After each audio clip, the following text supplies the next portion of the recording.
many people are Oregon alumni?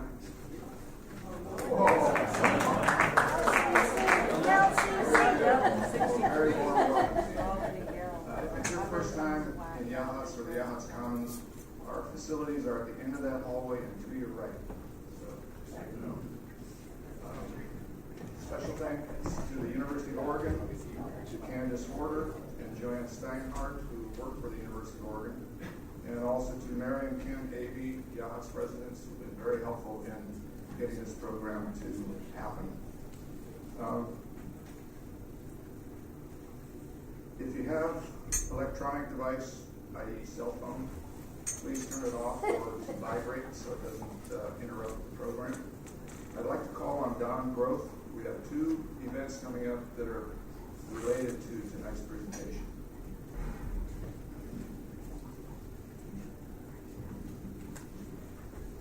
Yes, I'm a member of the Yachats Emergency Planning Committee, and we're the ones that have been involved in working with the Lincoln County Sheriff's Emergency Department to be involved with the tsunami walk in Yachats on June 10th. And there's a handout over there that talks about it, and I was going to read a little bit from it. We started out, it seems everywhere you turn in the New World, someone has a story about the big one on the Oregon coast. Yes, the Cascadia subduction zone earthquake with a possible 9.0 magnitude of 4 to 6 minutes of continuous shaking will happen sometime, though we all hope it is in many years off. And tonight I noticed they're many years off as maybe 50, or maybe today. Such an earthquake off the Oregon coast will generate a local tsunami, inundating the immediate coastline. With that threat comes a responsibility of community evacuation preparedness. For many years, Oregon coastal communities such as Yachats have been building their resiliency to survive such an event. The first consideration is significant earthquake shaking, and the second is to evacuate those who are in the local tsunami inundation area to high ground. Given that obstacles created by the quake are highly likely, your 2 feet are the best way to evacuate out of local tsunami area to higher ground. And as we know, practice makes perfect. And in several comments I've heard, people talk about driving their cars, and I don't think they realize that you probably will not be able to drive cars, that it is best after the quake and the shake and the immediate from there that you do walk up to the microphone. Yeah. There you go. Okay. So this is your chance to do something to prepare for the big one. If you live in Yachats or frequent the beautiful Oregon coast and want to practice, join the City of Yachats and the Yachats Rural Fire Protection District on June 10th at 12:45 to practice our community tsunami walk, beginning sharply at 1 p.m. Local homeowners in the local tsunami zone will evacuate directly from their homes to high ground. Visitors who wish to participate are encouraged to park in designated parking areas along the shoreline, etc. and at 1 p.m. Follow the evacuation routes toward high ground or tsunami assembly areas as noted on the public evacuation maps. This tsunami evacuation drill is coordinated as part of a multi-state Cascadia Rising exercise sponsored by FEMA Region 10, the Oregon Office of Emergency Management, and the County of Lincoln, to be held, and it's actually going to be held June 7th through 10th with different events, but the June 10th event is actually when we're going to have everybody walk up to the assembly areas on the east side of 101. And you'll see those signs up and down between the north side and the south side. Also, we actually are going to stop traffic, block traffic at both the city limits on the south and the north side of Yachats, and have people at the intersections where the evacuation signs directing people across 101. And then there are evacuation maps that show the routes, and it can be found on the website OregonTsunami.org. And there's some maps in this building, and I think there's some maps at the Oregon at the Information Center down by CK Market. Also, there's going to be emails sent out to everybody that is in the water districts that will have a PDF of the map also. And then local residents and businesses will receive a phone call from the Lincoln County Sheriff's Office mass notification system. Citizen alert landline numbers and individual opt-in profiles on June 8th and in the early evening, and then again at 12:45 on the 10th of the day of the walk, to signify the activation of the exercise at 1 p.m. And then besides this presentation tonight, there will be a Lincoln County Emergency Management who will also provide a presentation on Cascadia subduction zone earthquake and community preparedness on May 31st, 2016 at 6 to 7:30, also here at the Commons. So, thank you. Thank you, John. The Yaas Academy has a couple events coming up that I wanted to mention. On June 25th, 6:30 p.m., that's a Saturday, John Consillo will do a program called Liberty and Wilderness. Quite a few years ago, there was plans for running a highway up the coast on the Olympic Peninsula. 80 miles of asphalt right along the pristine wilderness area and part of Olympic National Park. Supreme Court Justice William O. Douglas heard about this, had grave concerns, used his energy and position to stop that. There is no road going up the coast on the Olympic Peninsula. So that is on the 25th of June. Then in July, we have two programs. It's anniversary month for Yachats. It's both the 100th and the 50th anniversary. The Yaas Academy is participating by having Commissioner Bill Hall, Lincoln County Commissioner Bill Hall, and author Joanne Kittel do a program on the history, present and past, of Yachats. Should be very interesting. We're only giving them a half hour each, with 15 minutes for questions. If you know either of them, you can talk for a long time. But it should be interesting. Past history, 100 years when Yachats changed its name from Ocean View to Yachats, 50 years when the city was finally incorporated. So that'll be a real treat. That's on Sunday, July 17th, 2 p.m.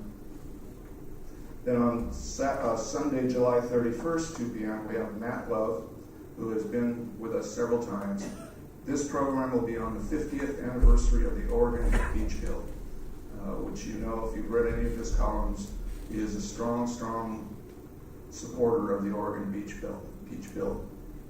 Now it gives me a great pleasure to introduce the mayor of the city of Yachats, the Honorable Ron Green.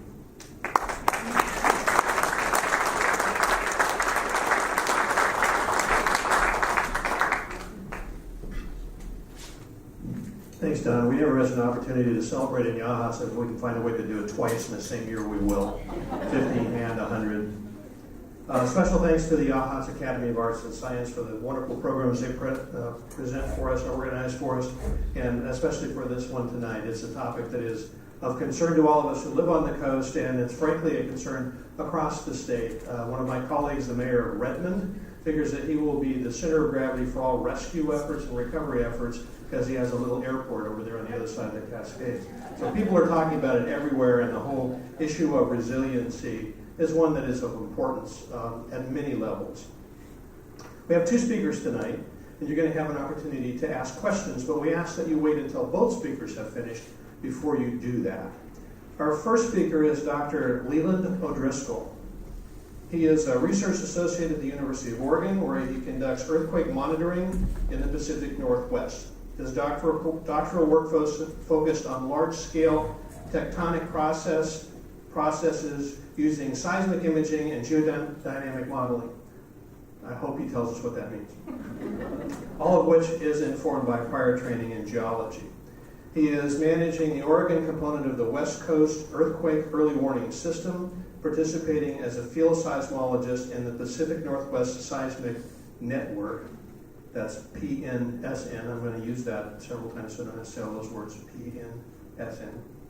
A cooperative operation between the University of Oregon and the University of Washington to monitor earthquake and volcanic activity in the Pacific Northwest. Sponsored by the U.S. Geologic Survey, the U.S. Department of Energy, the state of Washington, and the state of Oregon. The PNSN monitors more than 400 seismograph stations and is dedicated to reducing the impact of earthquakes and volcanic eruptions by providing real-time information about ground motion and its causes. Dr. O'Driscoll's research has been conducted in the United States, in Morocco, in Spain, in Indonesia, and in Timor-Leste, which I looked it up. It's between Malaysia and Australia. I didn't know where that was before. It has been published in Tectonics, Earth and Planetary Science Letters, Geophysical Research Letters, and other specialty journals. Dr. O'Driscoll received his PhD from the University of Oregon in 2012, his master's degree from the University of New Orleans in 2006, and a BA from Humboldt State in 2003. My own college career involved 2 years at Humboldt State. I graduated from somewhere else, but I went there a couple of years. He's grateful to be, he also spent some time at the University of Southern California and is grateful to be back in Eugene at the University of Oregon.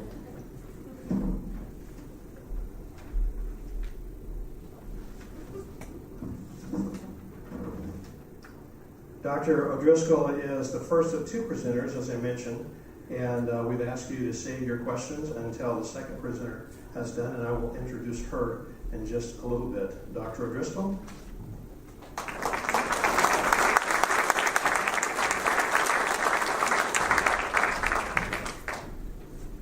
Great, thank you all for coming. Really appreciate your attention.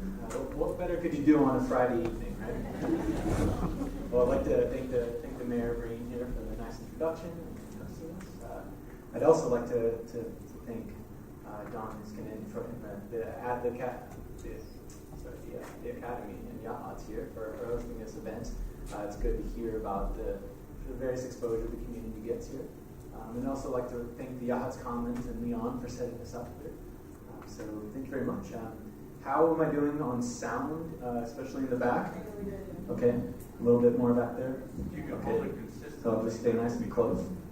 Okay, excellent. Well, I won't explain geodynamics and seismology in full in this short amount of time. What I want to do tonight primarily is to sort of give you some background on what we're trying to do to monitor earthquake activity in our region. And I want to sort of introduce to you the concept of the Earthquake Early Warning System. That's sort of a new program that's being rolled out. There's a lot of emphasis to do what we can to sort of mitigate hazard as best as possible. And so I'd like you to start loading in your minds what you may be able to do if you had advanced warning that an earthquake was coming. Now, we may only be talking about tens of seconds or a few minutes, but you can imagine that makes a lot bigger difference than if you just start shaking and fall to the ground. As you'll see when you do all your exercises, if you try to run but there's violent shaking, it's hard to run. So even 10 seconds can make a huge difference. And so as you see this system roll out, I want you to sort of just kind of consider and build into your plans what you may be able to do with some advanced warning. So I'll talk about some earthquake hazards in the Pacific Northwest. I think you guys have had a lot of exposure to that, so I may limit it here. But I really want to emphasize the early warning system. Okay. Now, throughout the sort of modern instrumented history in earthquake seismology, there's been a series of megathrust subduction zone earthquakes. The largest one was in 1960 in South America and Chile. And there's been a remarkable gap after the 1964 event in Alaska. that sort of 40-year window led to the big tsunami in Indonesia in 2004 in Sumatra, and there's been a series of other ones. This figure out is older than the Japanese earthquake and more recent tsunami-genic subduction zone earthquakes in South America. Okay, but notice that we don't have our subduction zone, the Cascadia one circled on this map, because we know that that last earthquake happened 300 years ago, 316 years ago. But also notice that there's a small section of that subduction zone. The full length of it is small compared to the rest of the subduction zones around the world. For the 9.0, we need our whole subduction zone to go off here, all in one continuous event, which is quite possible. Okay. Just to give you an idea of how much energy is released during an earthquake, what we have plotted here is on the lower axis just time in years, and on the vertical axis is the sort of sum of energy released in all of the earthquakes for that given amount of time. So from the 1900s on up to about 1960, there's essentially just a background amount of earthquake energy that's released. So that's just a slow, gradual rise on the cumulative moment of energy, as we call it. But in 1960, that big 9.5 happened, and all of a sudden we had this huge release of energy around the Earth. So you can see the Earth is sort of moving along, it gets off this huge earthquake that puts off a lot of energy. 1964, another big event, but then there's that big 40-year gap until we get to the big Sumatran event. Now, I'm emphasizing this because during that period of time, from 1960 to the early 2000s, that was where a lot of advancement in seismologic methodology took place. That's where a lot of modern digital seismometers were produced. That's where a lot of the research that went into characterizing large earthquakes took place. And so a lot of those early researchers in the 60s were sort of sitting around waiting for the next big one to happen and sort of wanting to test out their new spiffy algorithms to really elucidate the details and the mechanisms behind all these earthquakes. But 40 years went by, and then the sort of community was shocked into awakening in the late 2000s. Updating that figure, going on to 2015, we have another big spike there. There's the 2004 with the single star on it. And then we march along to the big Tohoku earthquake in 2011 there. And so, what's next? Okay. Now, we know about the big Cascadia earthquake off our shore here.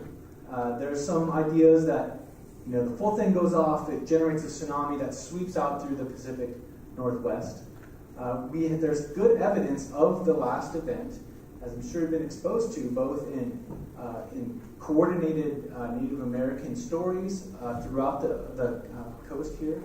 Here we see depictions of interactions between the thunderbird and the whale, which is often referred to as trying to explain a phenomenal event. That story, along with evidence of submerged forests on the coast, here in Driscoll on our coast, and as well as the nice sort of record of the Japanese orphan tsunami, as it's so called, nicely pinned down 1700 as the age of the last tsunami. And so that begs the question, well, it's been 300 plus years, are we overdue? It's hard to put scientific certainty on that, but it's worth preparing for and worth discussing, and that's why we're all here.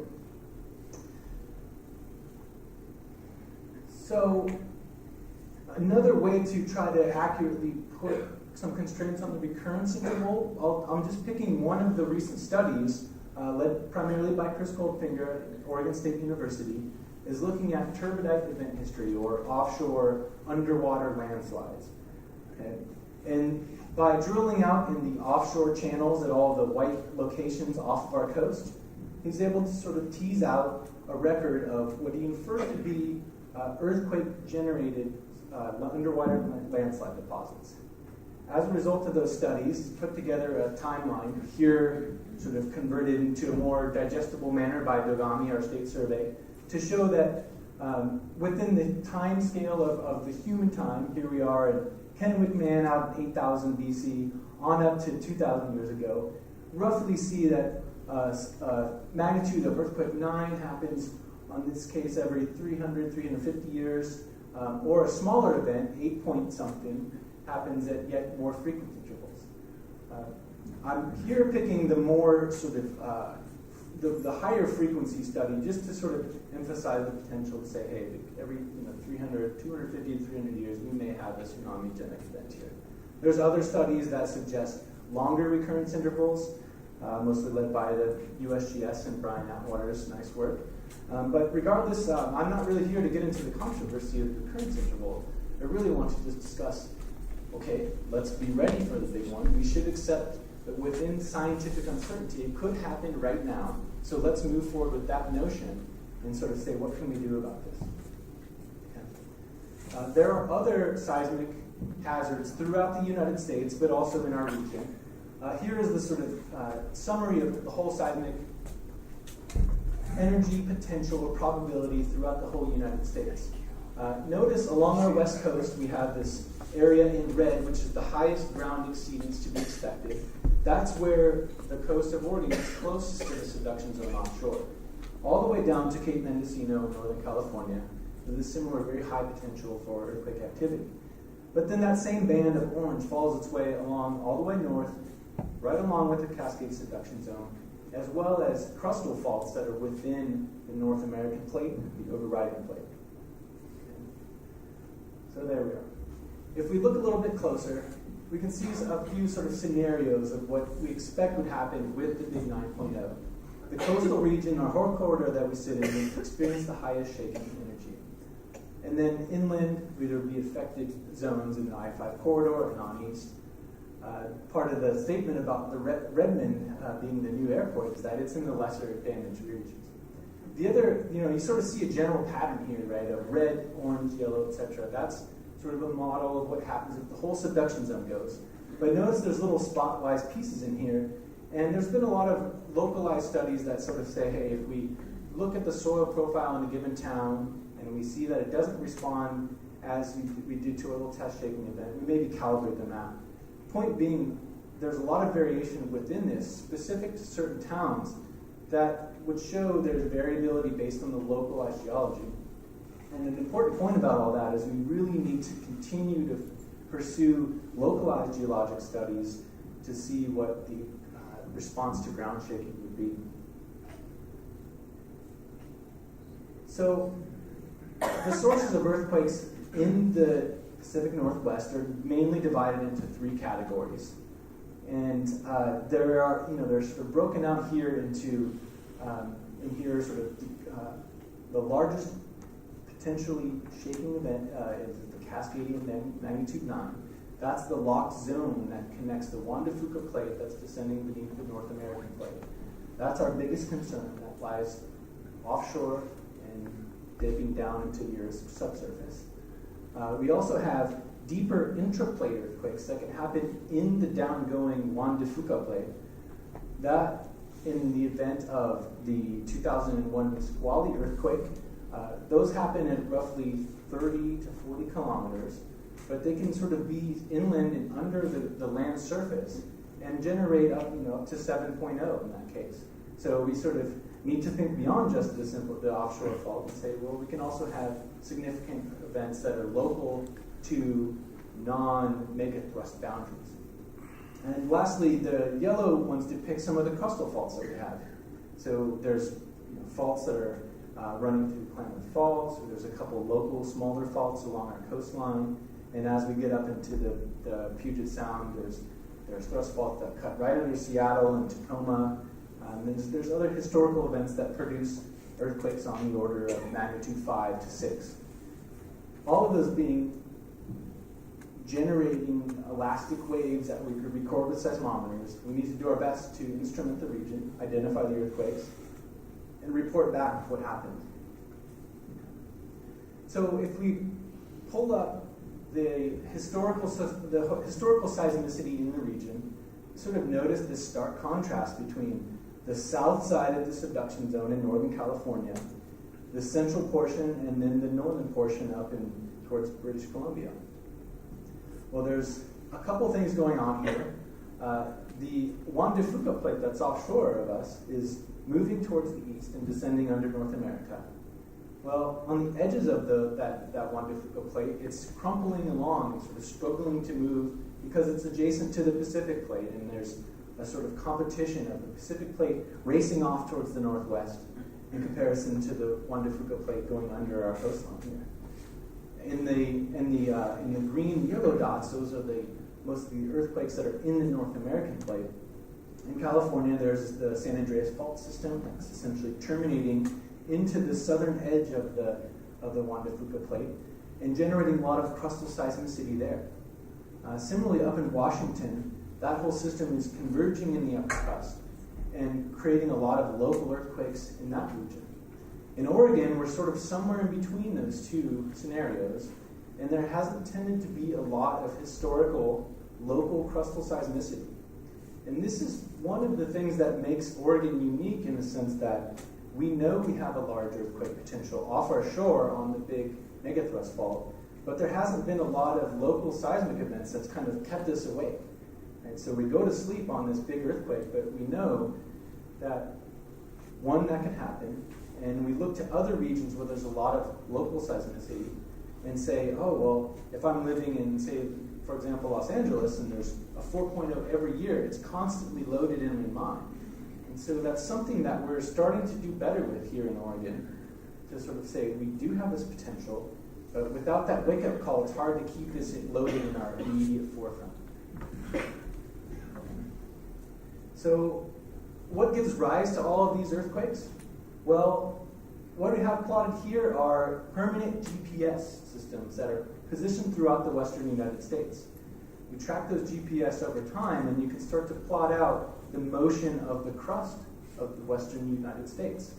You see a very dynamic field in the sense that along the California border, you can see the Pacific Plate moving to the northwest and shearing along the edge of California. That's what's generating the San Andreas Fault. And you can see in the velocity displacement field the rapid motion of the Pacific Plate and how that motion decays as you go inland towards the Nevada region. And that gradient in displacement really means that there's stress concentrated along that boundary. Now that's a so-called simple system. We look to the north when we transition into Northern California and into Oregon, and we see the GPS particle motion starting to swirl around into this complex display where ultimately in the north we see those GPS arrows showing that North America is moving back to the northeast in that case. So the contrast between California and Washington really shows a contrast in the plate boundary system in that there's a shear along the California coast. Up in Washington, there's a direct convergence between the Juan de Fuca Plate pushing against the North American Plate, and in Oregon, we're kind of swinging around to accommodate the transition between those two environments. I'd be happy to take further questions about this afterwards. We'll be around for more of that. But all this is to say that there are ways to understand the stresses and strains that accumulate in the North American Plate, and those are all added on top of the complicating factor of the Juan de Fuca Plate sliding beneath our coast. So, what are we doing to monitor this earthquake activity? Well, the Pacific Northwest Seismic Network is collaboratively operated by the University of Washington and the University of Oregon.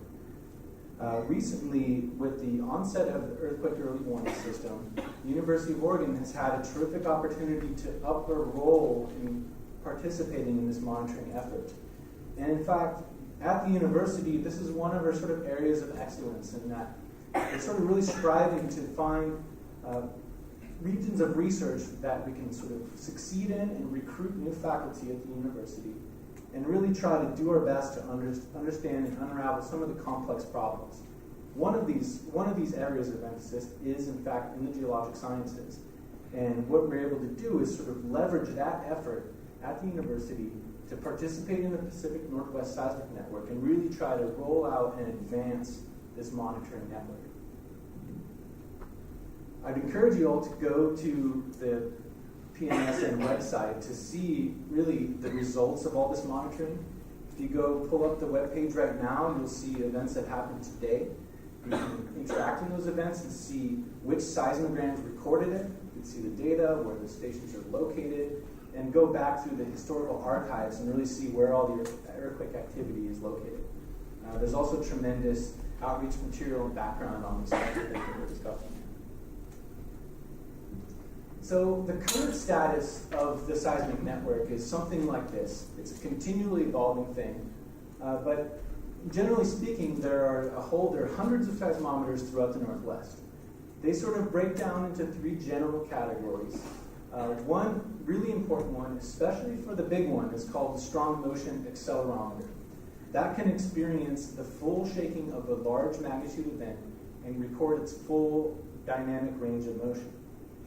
Those are largely positioned along the coastline, and you'll see yellow dots along our coastline with black dots in the interior. Those were rolled out last summer specifically to start to build out the earthquake early warning system.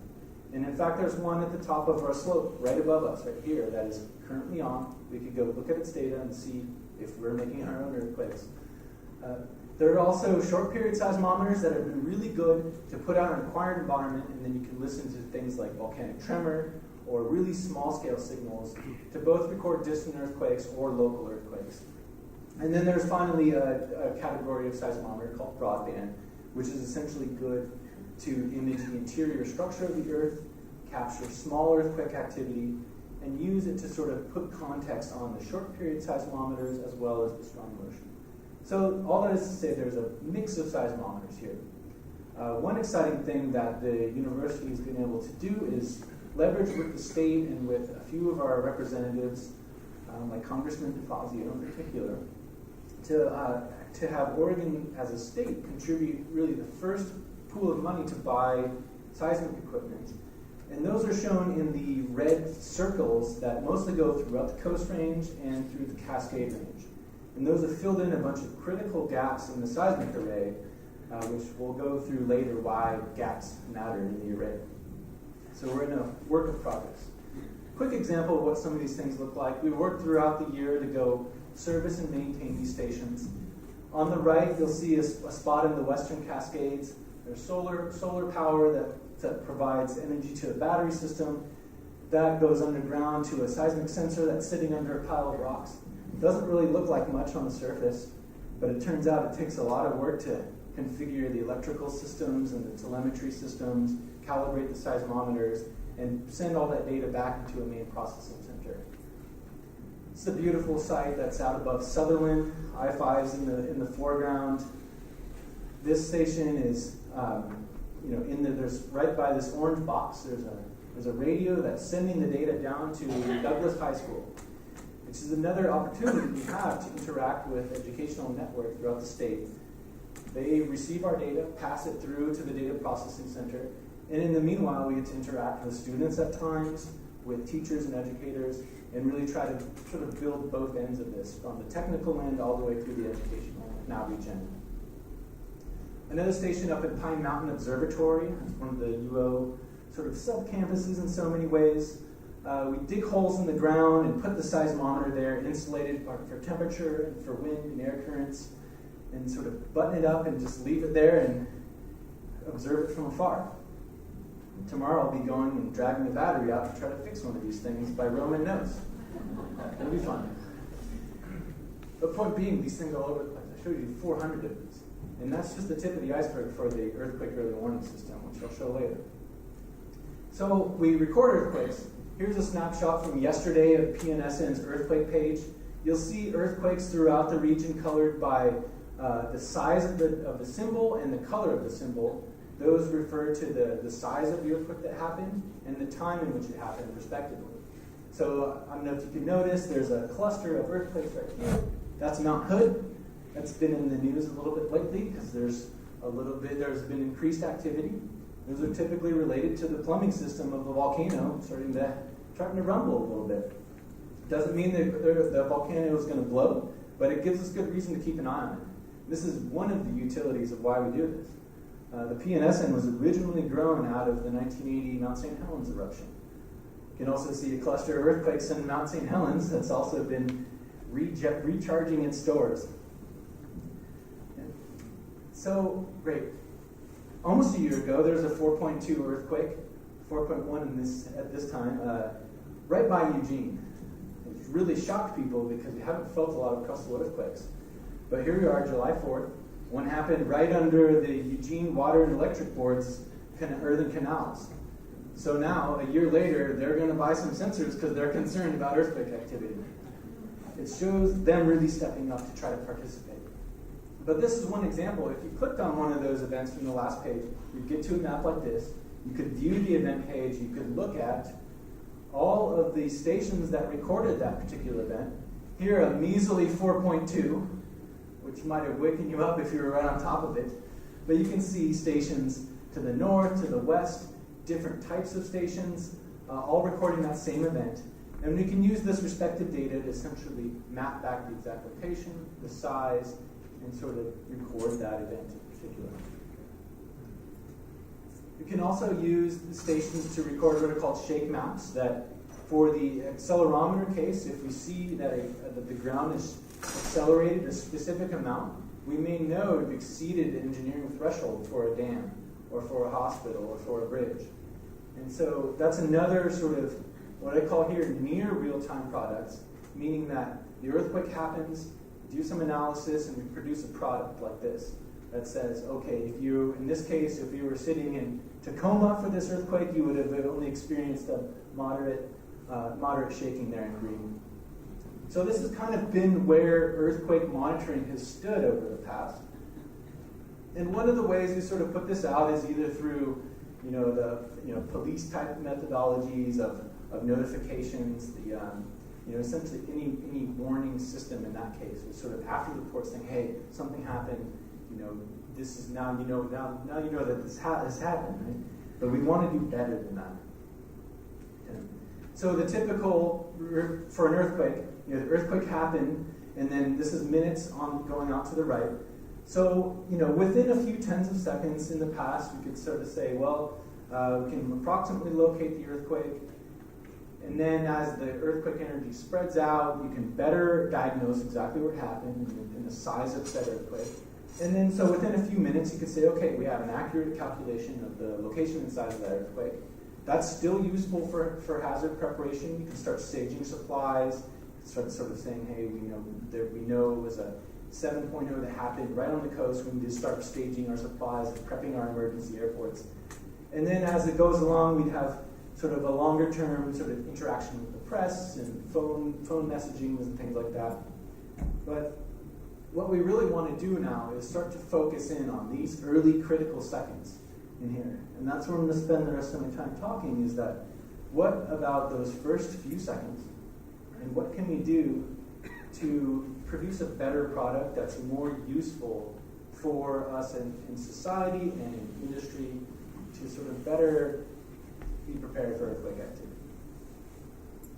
So the system is termed Shake Alert, and in the sense that it's one of the forms of an earthquake early warning system. Okay, I'm going to go through exactly what that means in the next few slides, but there's this sort of this whole consortium of groups throughout the West Coast and emergency prep that was really born in the sort of mid-2000s. It's been in operation since the mid-2000s in Japan, following 10 years of preparation after the Kobe earthquake. And so now we're kind of taking that same approach, now saying we need to start building this out, and we have a more accelerated plan to roll this out in the West Coast of the United States. So generally speaking, how does this work? We have in 3D space here, we have an earthquake that happens along the fault. We have some energy that's emitted from the earthquake. There's a sensor network here in the black dots. The sensors communicate to an earthquake processing center, and in turn that earthquake processing center can send out a warning to here, population. The key thing about this is that we're taking advantage of some of the physics of earthquake energy. There are two main types of earthquake energy that's emitted. There's a P wave and an S wave, and they move at different speeds. The really nice comparison you can make is specifically with thunder and lightning. You can see a lightning bolt that takes place. It's traveling at the speed of light. So even if it occurred 20 miles away, you see it right away. That, based on that, you can sort of know that the thunder, or the sound of the thunder, is going to arrive. And you can predict when it will arrive. And in fact, we all go through the exercise of seeing the lightning strike, and we count the number of seconds and say, okay, it's X number of miles away. It's similar with the P and S wave in that the P wave travels quickly. S wave travels much slower, and we can take advantage of those differential travel times to try to sort out when the earthquake will arrive and when the damaging energy will arrive. Okay. So I'm going to work through a video now that goes through the earthquake early warning system in detail.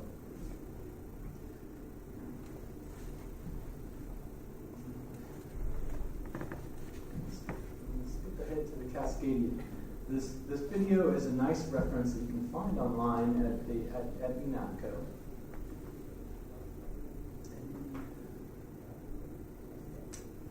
I gotta skip ahead. Coordinated effort by seismologists and geodesists, a better earthquake and tsunami early warning system, it is possible.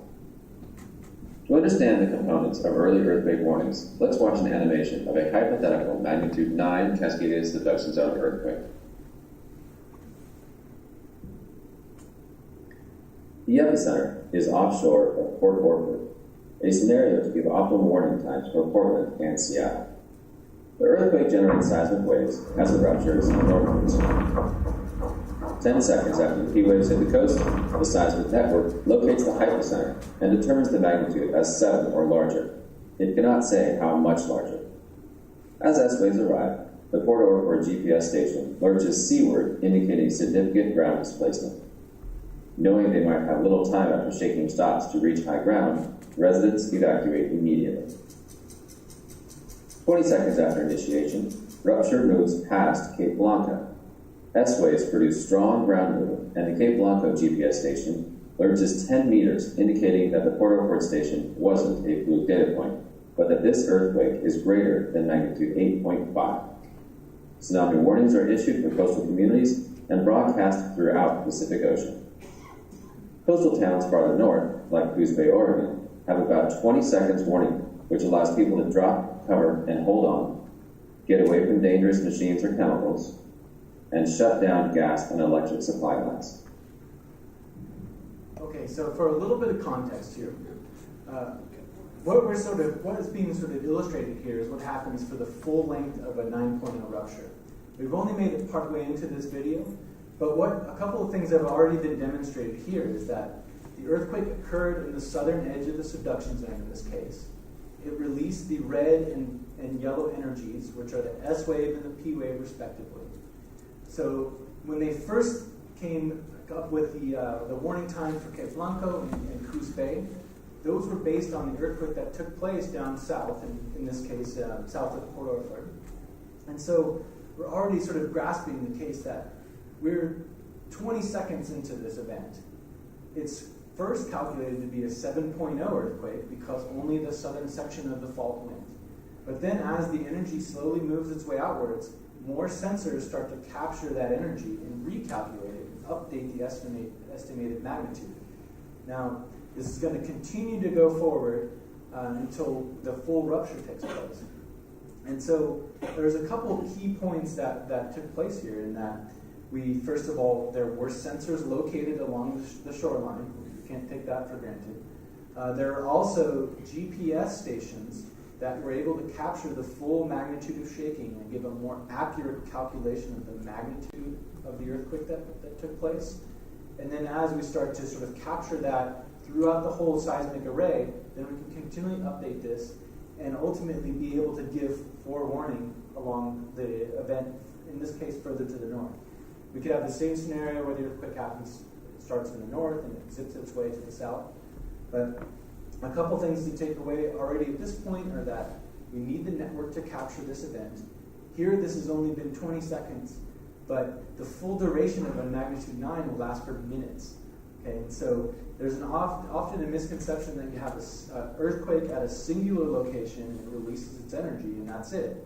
But really, one of the things this nicely illustrates is the full, long-lasting cycle of an earthquake. This is indeed why why the shaking can last for minutes, because you have this huge section of a fault that goes piecewise, and the energy, because it travels slowly and it gets trapped in the Earth's surface, that will just continue to resonate and then start to add on top of itself. Okay? So I'll play this forward some more. Region-wide emergency signals are issued indicating when strong ground shaking will arrive. Portland is warned that damaging S waves will arrive in 80 seconds. Seattle has a 2-minute and 20-second warning. 1 minute after the earthquake rupture began, P waves arrive in Portland. As the rupture and S waves reach Newport, we will see that GPS station alert southwest, indicating the earthquake will approach magnitude of 9. Strong shaking affects the inland valleys east of the ongoing rupture as it generates more seismic waves. 2 minutes after initiation, Seattle feels the initial P waves jolt. The S waves, generated by the rupture offshore west of Portland, begin producing the most violent ground shaking in Portland. Shaking lasting up to 5 minutes will damage older, unreinforced buildings. This animation shows that Portland and Seattle could have several minutes warning before the strongest shaking hits. With a minute of warning, additional precautions include stopping rail and road traffic, closing bridges and tunnels, halting airport takeoffs and landings, opening elevator doors at the nearest floor, stopping surgeries, and getting emergency personnel and equipment ready to respond. At 3 minutes, S-waves arrive in Seattle as the rupture passes north of Astoria, where GPS stations move southwest by 5 meters, confirming a magnitude of 9. Rupture has progressed north to offshore Vancouver Island, with violent ground shaking continuing in Seattle for several more minutes. We know that a rupture like this one depicted here, along the entire length of the Cascadia subduction zone, last occurred on January 26, 1700. A similar scenario could occur with an epicenter initiating anywhere along the subduction zone boundary. In addition to a joint seismic and GPS network, an early warning system requires public education, as well as an integrated plan with civil protection authorities and telecommunications groups to make such a system effective for saving lives.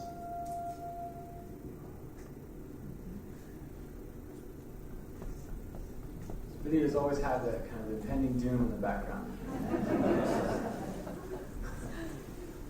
But it illustrates the point, right? We're talking about minutes, the durations of time it takes for a full megathrust earthquake to take place. It doesn't just happen in a jolt. Right? And so this is really where this large cumulative energy comes from, is this long stretch of a fault that goes. So what do we need? There, you can see in that last case there was indications of the network that needs to be laid out. In California, there's a fairly densely instrumented network throughout the whole West Coast, and that tracks a lot of the populated areas with known fault activity. And they're drawing up a full plan for the whole West Coast to instrument the entire plate boundary system to properly roll out an earthquake early warning system. I'm going to show this map in more detail to zoom in on our region, but yellow are stations we need to add to the network. So here we are. In blue, everything we have is currently contributing to earthquake early warning. So it should do well to capture the big event even right now. And the earthquake early warning system is in a sort of beta phase where we have some users that are starting to approach it, and it will become a full public product when it's ready to be reliably reporting earthquake events. But there's a lot of work ahead of us to upgrade the stations in green and to add all these new stations in yellow. So, great, we need to add in, build out the seismic network like I showed on that last slide. That's all onshore. What we really need to do is go offshore and put sensors out closer to the subductions and fault to properly cover the earthquake activity from both sides. When we see it from the west and east side, we can really accurately locate it and get a more rapid determination of where that earthquake happened. So we're moving along. In 2006, actually, the first sort of earthquake early warning system went online, and they were starting to essentially write the algorithms to process all this seismic data. There's a lot of tricks to that procedure. But California has really pushed it forward. It's Governor Brown in the top. They started rolling out a lot of public funding for that. And as we sort of move around these last few years, we're starting to sort of snowball to get more momentum to fund the system. but there's still a lot more progress that needs to be made. The thing about this is the total operating cost of this to build out the infrastructure of $38 million and then ongoing network maintenance of $16 million, it really sort of pales in comparison to the savings that could take place here. And if we can shut down critical manufacturing facilities, one good example is Intel, who is sort of partnering with the Pacific Northwest Seismic Network. If they shut down for 1 hour, they lose something like $50 million in production costs. I mean, so all we need to do is really have a couple positive reactions from the earthquake early warning system to recover all of these costs. Okay. That video mentioned a lot of the uses of earthquake early warning, and don't expect you to read off everything here, but it sort of affects a broad spectrum from schools and safety preparedness to private buildings. The examples of a fire department cases are particularly intriguing. In the 1989 Loma Prieta earthquake in the Bay Area, a lot of the fire departments in San Francisco couldn't deploy their fire engines because the doors were locked shut. So the first thing they needed to do was get the jaws of life out of their fire engines, cut their doors open, and then finally get out. You can imagine, even with 5 seconds of warning, you could roll those doors up. That would already save a lot of response time. And it goes on, the list of reasons to have even seconds of warning, let alone minutes. So we're rolling out earthquake early warning. It's been demonstrated to be successful in Japan. It's in play in Mexico. Surprisingly enough, it's even in place in Romania. And we really need to sort of roll it out because we have earthquake potential that we know about. And so we at the Pacific Northwest Seismic Network and in Oregon at the University of Oregon are really pushing to get this rolling forward. And we expect by the sort of next 2 years, we should roll out to a fully usable public production system. But we really do need to expand the federal support and state support for this and do our best to find private partners to improve the funding for the instrumentation and the operations of these networks. So thank you very much for your attention. Really appreciate it.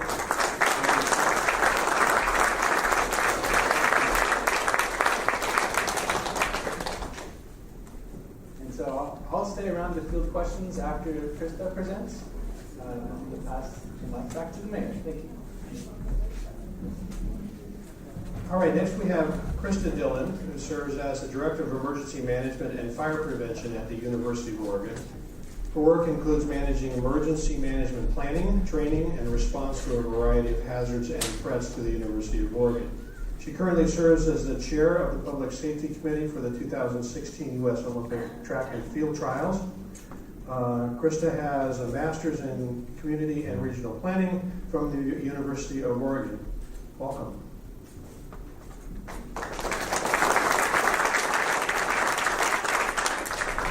Thank you. So I'm not a geologist. I am an emergency manager. So we're going to switch gears and talk about what we can expect and what it is that you can do. I like to be clever when I do my presentation, so my motto is to don't be scared, be prepared. I thought that I made that up. The Girl Scouts have actually been saying that for years. I was bummed. So despite the fact that I don't want to scare you, my first slide is a little bit scary, but there's a purpose to it.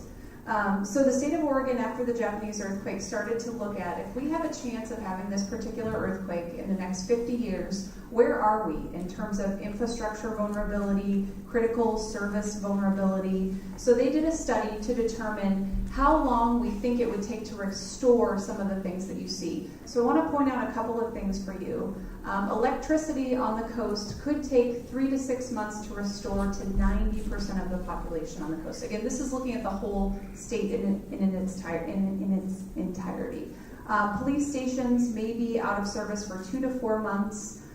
Drinking water and sewer here on the coast could be 1 to 3 years. So that's to get water coming out of the tap for, again, 90% of the populations. Again, highways and critical connections between the coast and the valley may be significantly impacted and then healthcare centers as well. So that can be a little bit overwhelming, I know, but I say it to talk about and to set the stage for why I'm going to talk about the importance of having emergency kits and supplies for your homes.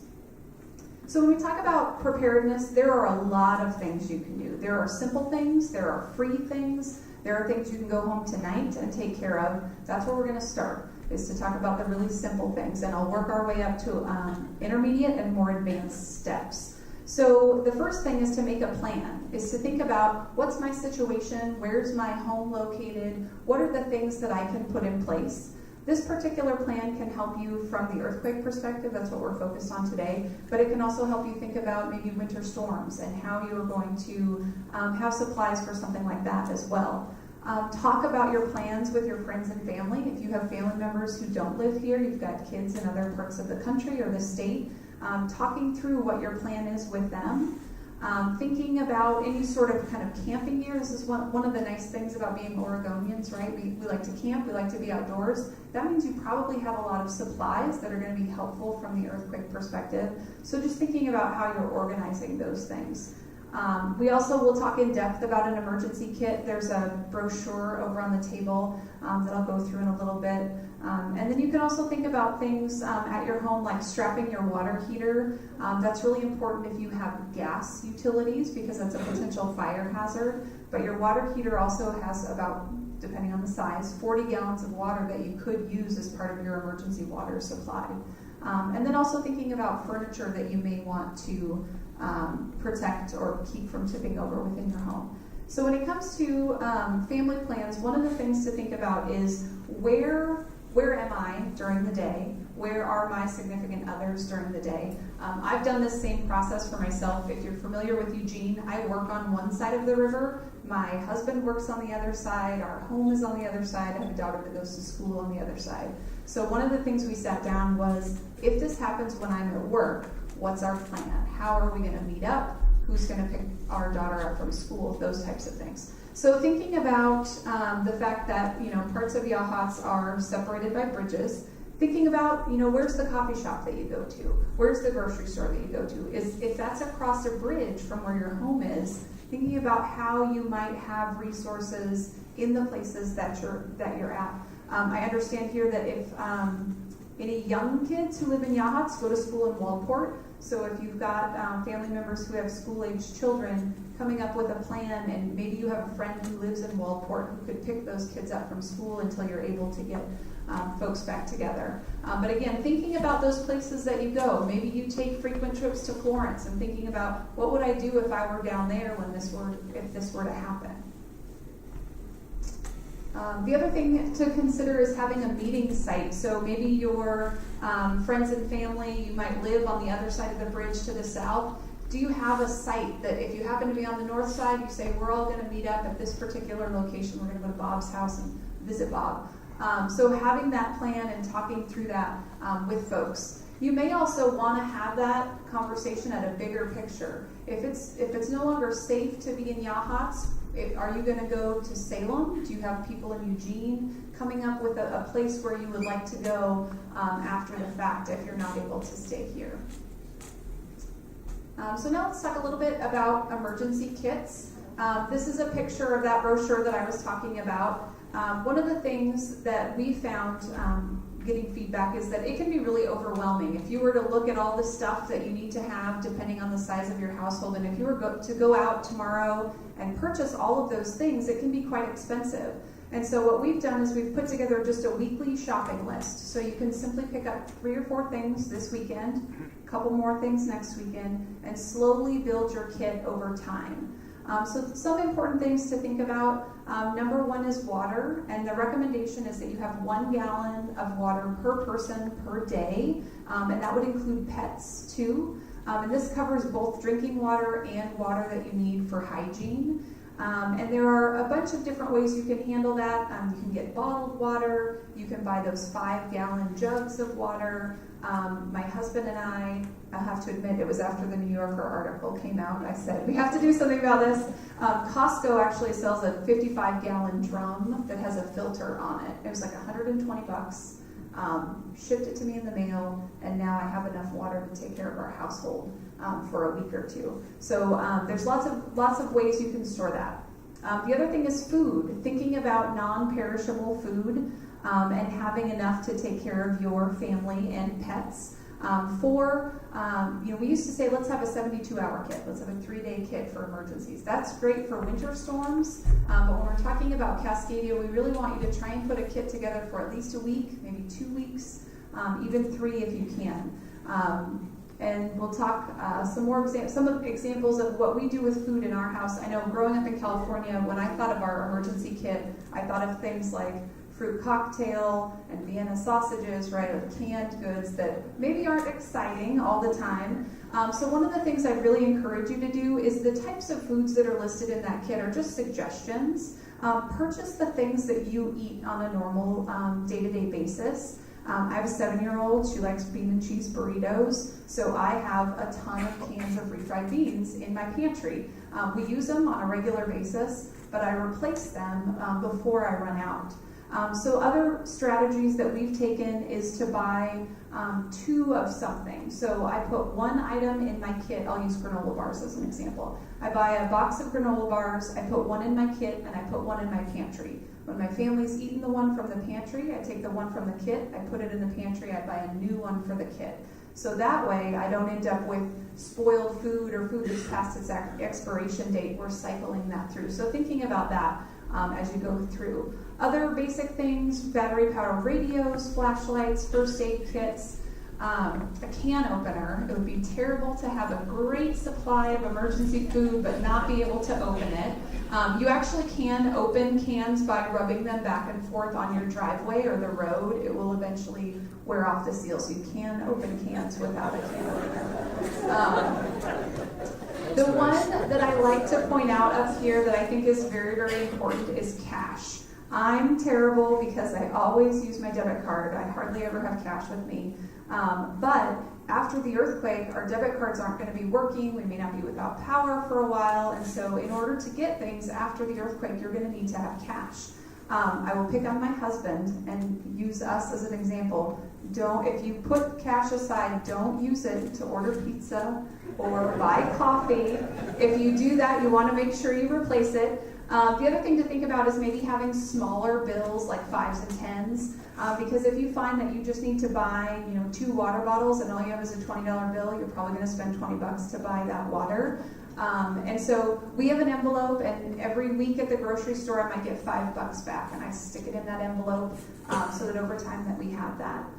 The other thing to think about are having copies of any insurance policies that you might have as part of your kit, so you have that all stored together. Thinking about having extra clothes and sturdy shoes. Again, making this kind of something that you're going to check in on regularly throughout the year so that you don't, when I grew up in California, my mom made us a kit in a garbage can and we never looked at it again, and then 6 years later the clothes wouldn't have fit me and the food I wouldn't have eaten. So you really want to be sure that you're thinking about proper storage for this stuff.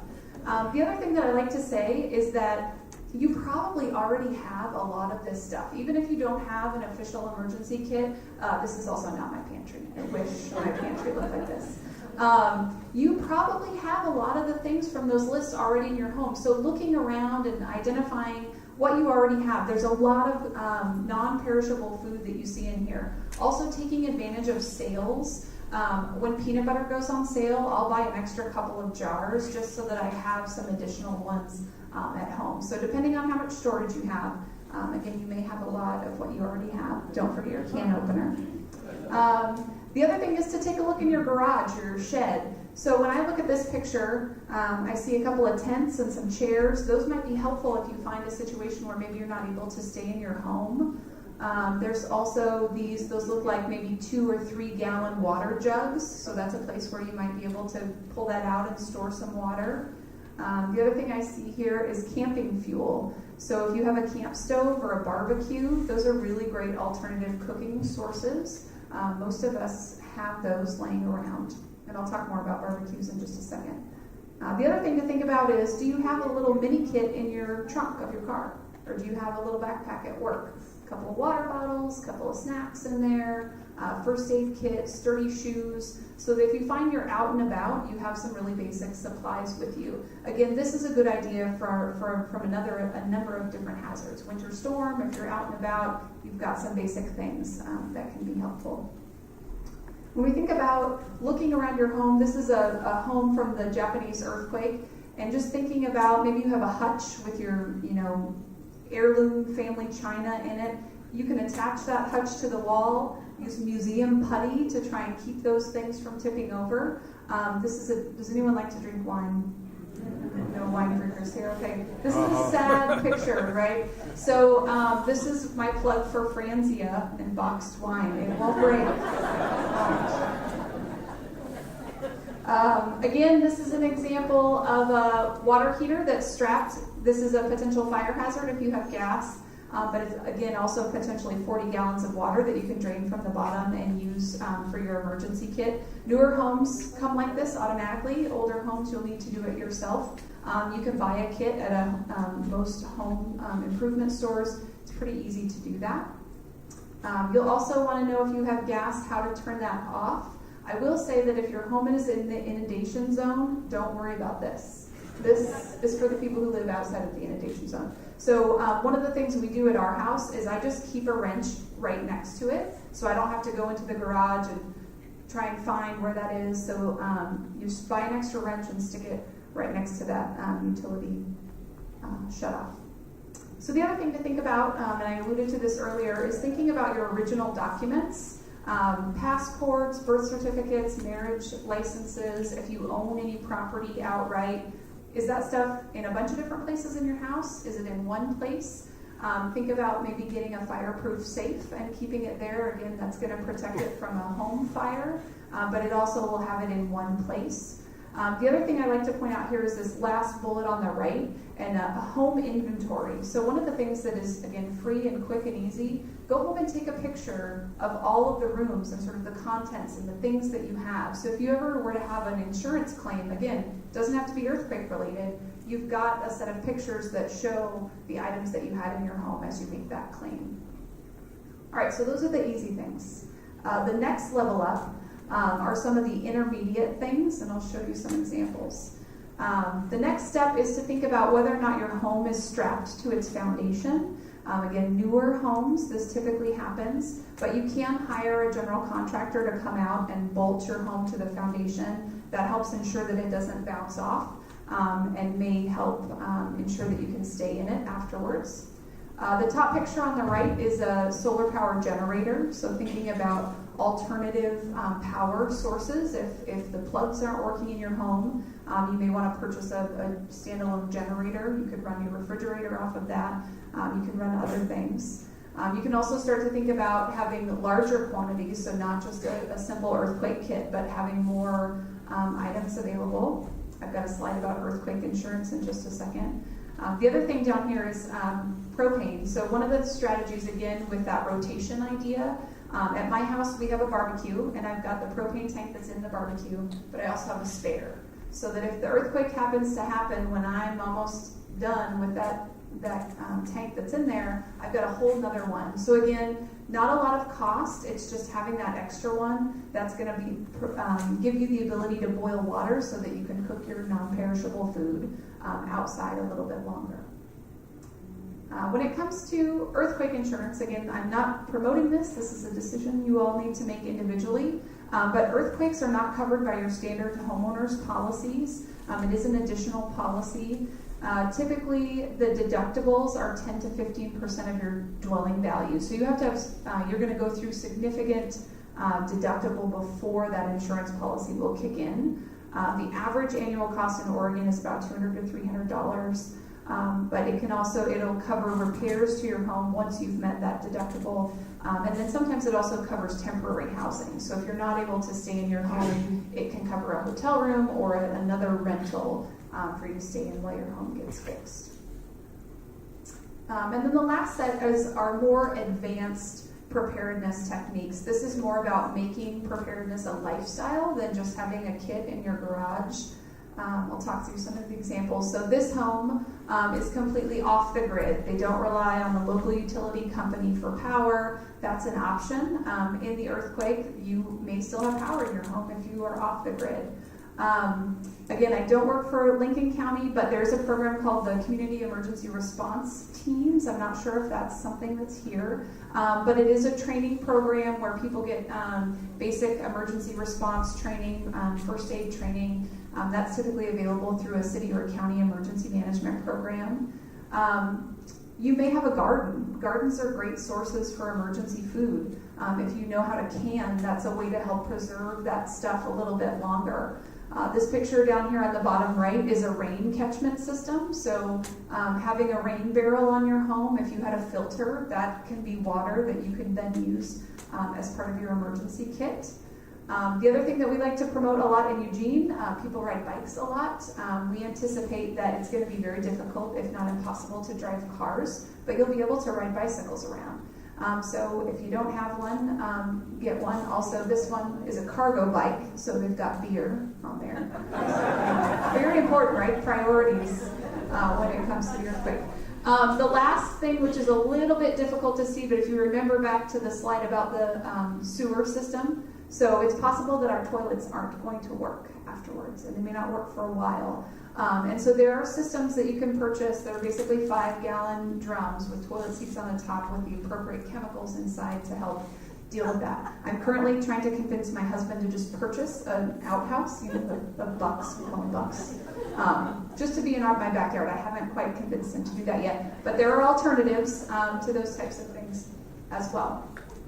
So that's kind of my spiel about preparedness. I want to talk a little bit about what you do when the ground starts shaking.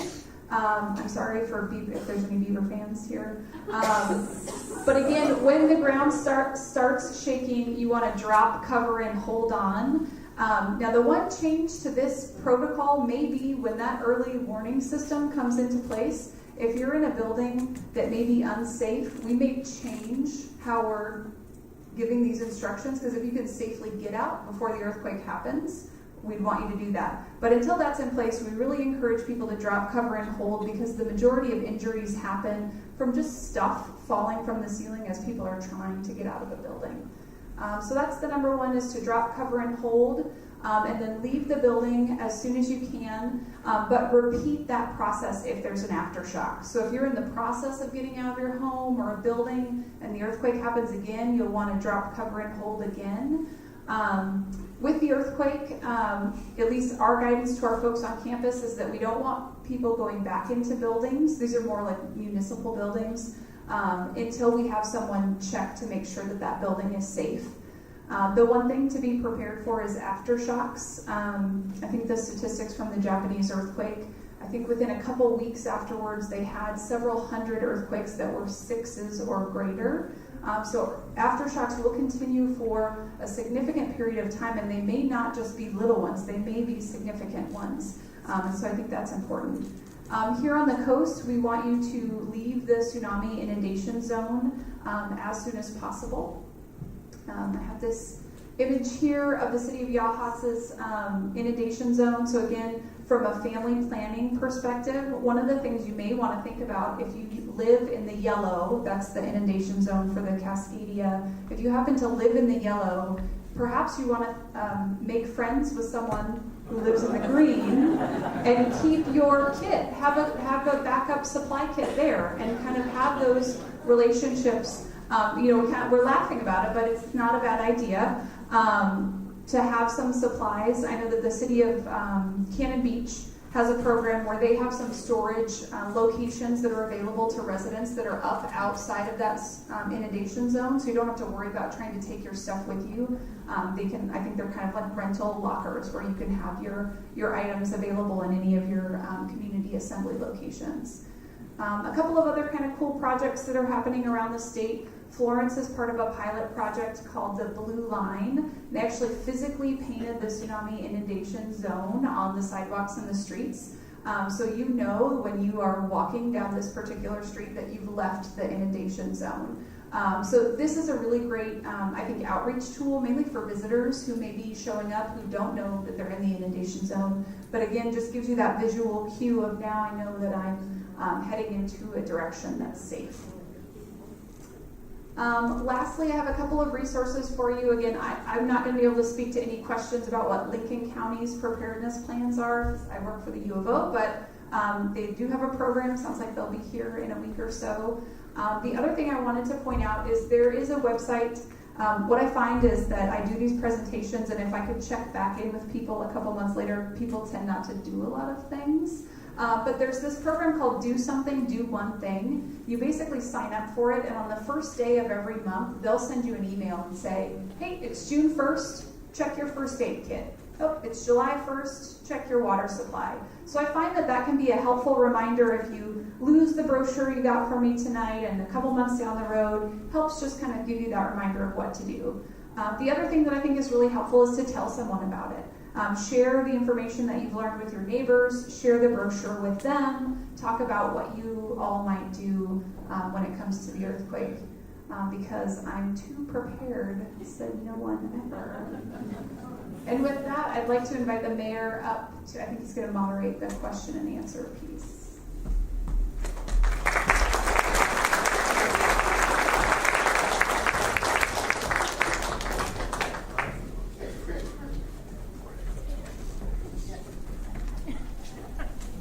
Thank you very much. Maybe we can have some light so I can see where hands are. Questions? David? Dr. Driscoll, your risk map for seismic activity had a hot spot in southeastern Missouri. Where does that do? Yeah, the question is about the seismic risk hazard map that I showed, the full national scale one. There is a seismic hazard, and specifically the question was about the hazard in southeast Missouri. This big hotspot in the middle is the New Madrid fault zone, which has a historical 8.0 plus around the 1800s. It's a big crustal fault zone that they should be very concerned about there. Yeah. Is NOAA checking on the fault lines out there? I thought it was kind of interesting. Are any of them looking or watching those things? Yeah, the question is about is NOAA looking at offshore fault activity? Is that correct? Well, NOAA is primarily responsible for monitoring tsunami wave activity. So any earthquake monitoring activity offshore primarily falls with the United States Geologic Survey. So they're the primary reporters on earthquake activity. But there's obviously close coupling between earthquake activity and tsunami. So NOAA does not do that. They are aware that they work together. Yeah, they are aware that those things are. There's a feedback there. Yeah. I noticed that rainwater catcher was recommended, and I'm curious, is that legal in the state board? Rain barrels? I know that in Eugene, they're all over the place. I think that the key is that you just want to have a filter. You don't want to just catch the rainwater, have it sit in a plastic jug for months, and then use it. So I'm not aware of any legal reason why you couldn't have them. I would suggest that if there's an earthquake of the size we're talking about, nobody's going to be looking for it.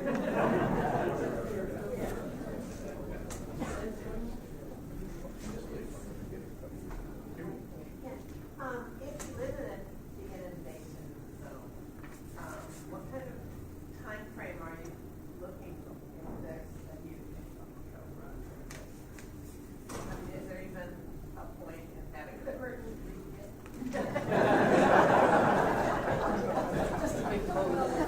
I think what I've heard is anywhere between 10 to 15 minutes from the ground shaking to when the first wave will arrive. And so I think the thing is, I would if I had a home in the inundation zone, I would put my kit somewhere else. And the number one thing is to drop, cover, and hold. And once the ground stops shaking, you want to get out of the inundation zone. The other thing that you might think about is that the next big quake that comes along may not be the big quake. And so you can have a smaller event that has some damage, you have to get out of your home, you don't get washed away, but you're still going to be hungry. So, in the back. You mentioned P wave, S wave, and now tsunami wave. You mentioned P waves go faster than S waves, and I assume that go faster than tsunami waves. What's the relative magnitude of each of those? So in comparing the elastic earthquake waves with the tsunami wave, the earthquake waves, the P and S waves, are much faster than the tsunami wave itself. And that kind of feeds back into the last question about the earthquake shaking and the arrival of the tsunami. So P waves travel in the order of 5 kilometers a second, or 2.5 miles per second. S waves are about twice as slow as that. What's the relative magnitude? Well, there's not a simple answer, but generally speaking, the S waves have roughly 4 times as much magnitude of ground shaking, and that's why we use the P waves as a non-damaging, fast-traveling energy to characterize the S wave and shaking energy. There's also a third form of seismic energy called the surface wave, which is truly the most damaging S wave, and that's another form of an S wave. And it's a wave that's trapped on the surface of the Earth, and that's truly what causes the most shaking. And that also moves on about the same speed as an S wave, in the order of sort of 2 miles per second. How will we find out about the early warning? Let's say you got an early warning. How do we find out about it? Yeah, the question is how do we receive an early warning when an earthquake takes place? Well, it's essentially going to use all of the existing avenues. So, for example, when you see an Amber Alert, or when there's a weather warning, winter storm warnings, etc., it's going to be all the same avenues of research. The other really nice addition is the use of cellular technology, and so it's well known in Japan. The second most popular mobile app is an earthquake early warning app behind email, and so that's one place. As the ubiquity of cell communications grow, that's one thing that'll buzz in your pocket. So but it's meant to be all avenues: radio, TV, cell phones, sirens, etc. Can we get an app like that now? The question is, can we get an app like that right now? There are beta ones they're not releasing to the public now. We want to really avoid false warnings and disenfranchisement. So the earthquake app that I have on my phone that tells me when there's an earthquake anywhere in the world, how late is that information? Yeah, so when you have just something that reports earthquake activity, that's been tens of minutes behind. So I showed the timeline of earthquake reporting. Those earthquakes have been vetted. There's been minutes to go by to characterize it. So that's well after the earthquake has arrived. Chris? I live in the inundation zone, and my emergency kit is up the hill behind my house in the woods. And I just realized I have no idea what woods look like after a quake of this magnitude. Are trees down all over the place? What is the... The question is, what does the forest look like after the earthquake? Right. Well, I mean, I would expect it's similar to a heavy storm. Right. There's a small percentage of trees that get blown over if the root systems are compromised. So, I mean, when a full event happens, the whole ground moves and the tree moves with it. So there's not necessarily differential motion between the tree and the ground, but I mean, I doubt that's been studied carefully. Okay, I was just wondering if you knew from past earthquakes what happens. I think one of the other things that will determine what that looks like is is it winter or is it summer? So one of the things that we're expecting is a lot of landslides, and so if the earthquake does happen in the winter when the ground is saturated, that's one of the things that may impact the roads from the coast to the valley, and so you may see more landslide activity in those steep slope areas if the ground is fairly wet.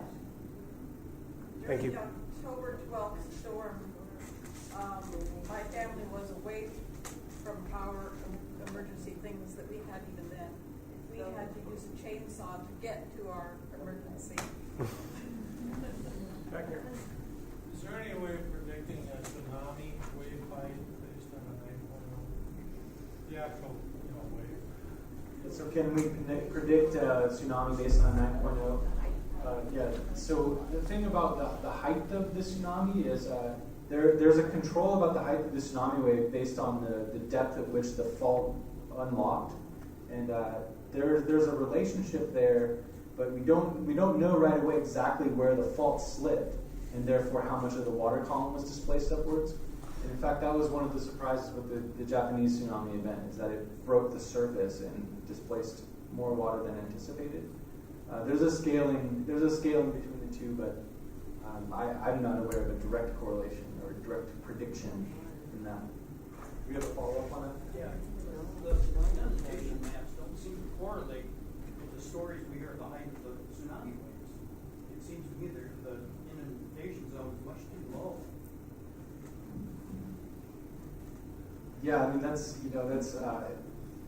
to confidently predict that, you need to know exactly the source of the water displacement in the first place. So there's no way to predict completely accurately without knowing exactly what the energy looks like. So the modeling that has been done to create the inundation zone, is that based on a specific center point for an event? Or is it averaged, or do you know? So the Department of Geology and Mineral Industries is the state agency who's been part of that. So neither of the two of us really know about that, but they would be the people who could answer that question. We'll go get them. Sure. And also, like in the Indonesia, they had big underwater landslides, and that can affect the size of the tsunamis too, I believe, right? Yeah. And there's landslide risk off the coast, right? Yeah. The underwater landsliding triggered by the earthquake can indeed do that. And in fact, in the 1964 earthquake in Alaska, there were similar SAISH-generated tsunamis where direct landslides essentially created localized tsunami that were above and beyond what was generated by the whole fault going off. So that kind of feeds into your previous question about exact knowledge of the inundation zone. Is there many complicating factors beyond the bulk wave? There's the bay geometry, like Crescent City, where it's just directly receiving a ramp, and so any small tsunami is amplified, and on and on. Someone from this side. Please. Are cell towers also at risk? Yeah. Yeah, the question is about cell towers being at risk, and indeed, there's a couple factors there. Yes, they are at risk, and if they fall down, if the cell towers stay up, they're at risk because everybody's going to use their cell phone and jam up the signal. And in fact, that's something that we try to navigate through with our telecommunications method, with the seismic network, where we don't want to have all our eggs in one basket, so we try to plug into local Ethernet. We're working with ODOT to use their communication systems, and on and on. We try to essentially diversify because of the cell phone problem.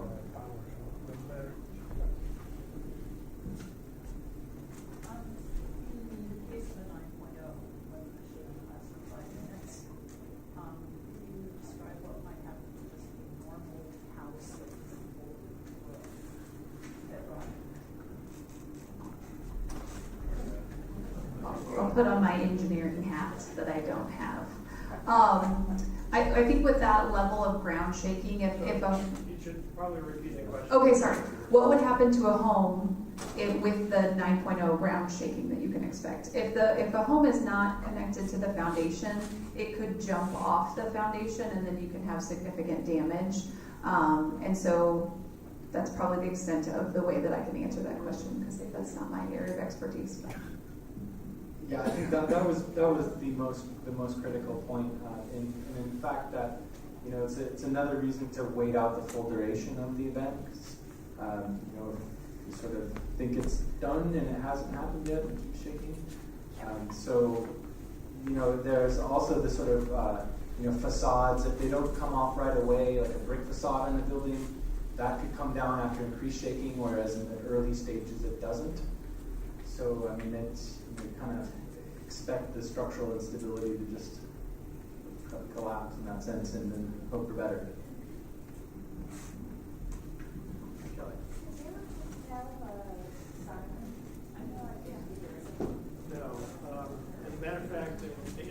made it sound like the previous exercises included the fire department going around with their sirens and making notification. And most communities that have even had those ancient World War II vintage sirens have discontinued their use. They're ineffective. They don't seem to work well. So no, we don't have one. We did have one at one time, and they tested it periodically, but most people didn't hear the test. Yes, ma'am. With respect to the inundation zone, in 1964, we had a home that was Kennedy, and they said, well, don't worry about the Oregon coast, there's nothing going to happen here. However, when we got home, our house was 20 feet up in the trees. So the point is, it can funnel in different areas. The geography of the coastline can make a big difference as to how nothing happened in Oregon except our house. That kind of funnel right in there. And so you never know where it's going to funnel in. Right. The specific configuration of the coast can cause echo waves, and they can hit each other at the right time and amplify. That's what happened in Depot Bay. The damage from the Japanese tsunami there that was caused in that bay was because of the British air. And I think just to tag on to that too, I think, we all imagine this line, right? Like, well, the map on this street is yellow, but it's green over here. And I think from an evacuation standpoint, you don't just want to evacuate to this side of the line, right? You want to kind of go as far as possible because it is a bet, right? They're dealing with the best available data that was at the time to put those maps together. And so I just want to make sure that that's clear too, is that if it were me, I would just go as far as I could get, but not just necessarily stop because the color on the map changed from yellow to green. Yes, a couple things. I just finished up a CERT class over in Salem. It was 8 weeks, and I can't tell you guys what good it did for me. They also said that big earthquakes come usually at 4 o'clock in the morning. In a winter storm. Okay, and also I was wondering, could for communication purposes, could you use a boat radio? I don't know why you couldn't. You just need a chip. Okay. There will be some reliance on ham radio operators, assuming they have the power to operate their equipment. Right, and I'm doing that also. Yeah. Anything you've got that will communicate. Yeah. And probably the more archaic it is, the more likely it's going to be. It won't get inundated by everybody else using their cell phones. Right. Sure. A lot of the preparedness information is about supplies. How do you store them so they survive the earthquake? That's a good point. One of the things to think about, and I get this question a lot in Eugene, should I put it in my garage? What happens if I can't get into my garage? So you may want to look at opportunities, do you have a shed in your backyard? Because a shed is a fairly simple structure, you may be able to get in there. You can also purchase, I don't know what they're called, like those job boxes for construction that are kind of those more sturdy metal containers that you could keep outside. My boss, that's what he did. He bought one of those boxes that goes in the back of your pickup truck, and he just has it loose in his backyard, but it's locked up. So he doesn't have to worry about what his home looks like or what his garage looks like because he can get to those things. Kind of sounds like what maybe you have. You've got stuff outside of your home. It's nothing locked, but it's big, made for cattle feed or something. The big plastic tubs with the lid that fits pretty tight. Sure. Many of the questions that are being asked would be better directed to some local authorities. Like the CERT program is very strong in Lincoln County. And if anybody wants to contact anybody about this, Jenny Clement is the local director.